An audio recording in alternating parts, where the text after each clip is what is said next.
So between 4000 and 3000 BC the Mesopotamian Sumerian cultures do not practice any kind of burial. And then, about 3000, in the early dynastic period, these burials start to reappear, and they reappear with a certain amount of conspicuous consumption, and this is the context for the royal burials at Ur. Okay, so, the royal cemetery consists of quite a number of pits, so these are the excavation workers who are coming down into the pits. So you get some sense of how really deep and how really difficult it was to construct these chambers.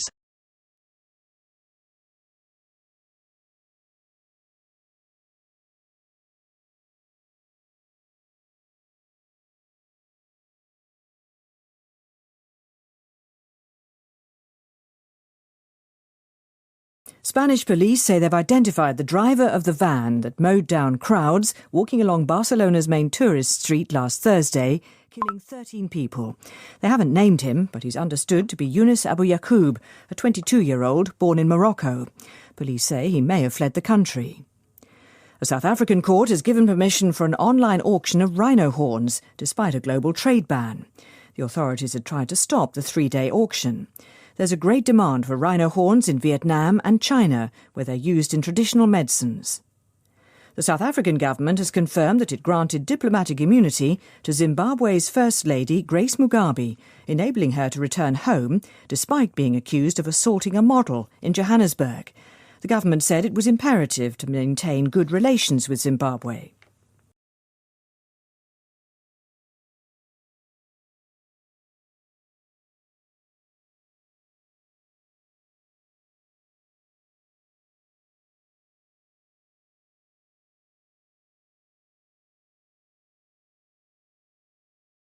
Adidas teamed up with an organization called Parley for the Oceans. Parley goes out and collects plastic waste from the ocean. Adidas uses the plastic waste to make shoes. Shoes made with plastic from the ocean. Good for the environment and good for business. Because if you know that rapidly growing consumer segment known as hipsters, and I know you know hipsters, then you know that a hipster faced with the choice between a no-name shoe and an Adidas made with plastic from the ocean will pick the Adidas every day of the week and twice on Sunday, and then walk around like it's no big deal but look for every opportunity to talk about them.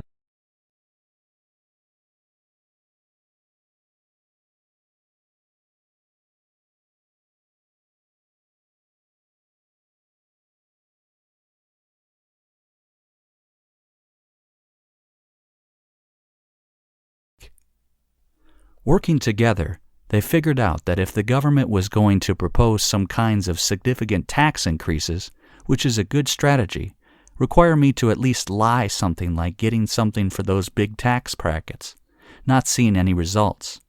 So the result of that was in the package of legislation that included the tax increases.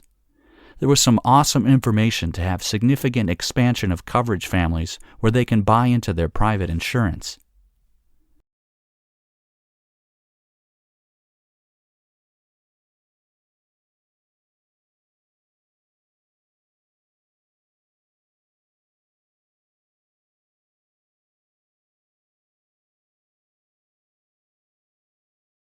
Green chemistry is a concept designed to develop technologies which allow chemistry to be practiced with minimal damage to the environment, or in an environmentally compatible way, and it's meant to cover both chemical processes and chemical products.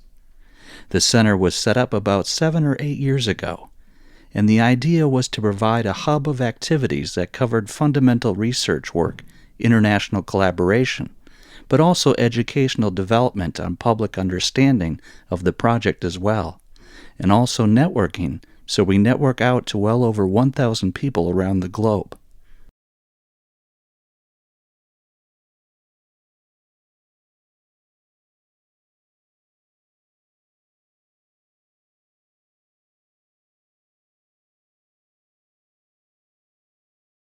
One seminal difference in policy remains. The coalition has not matched what is Labour's most important innovation promise.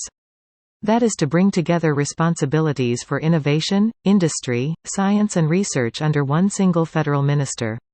Innovation responsibilities currently lie within the powerful Department of Education and Science, and while there is a separate industry department, it has little influence within Cabinet. This has hampered policy development and given Australia's innovation policies a distinct science and research bias. It is the scientists rather than the engineers who call the tune in innovation policy in Canberra. So it's no surprise our policies are all about boosting government-funded research and later commercialising their results.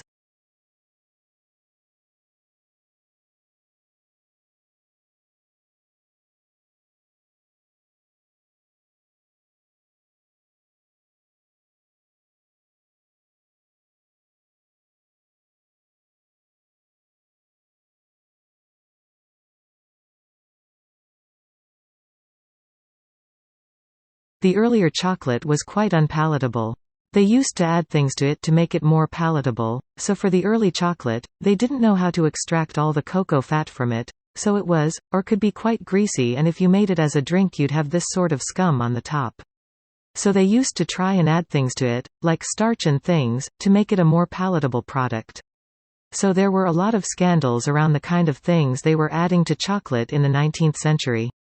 So by the sort of 1870s, 1880s, there are people like Cadbury's saying, our chocolate is absolutely pure. We have this new process, the Van Houten process, which now extracts all this horrible fat that we can use to make eating chocolate. Now we have a pure product.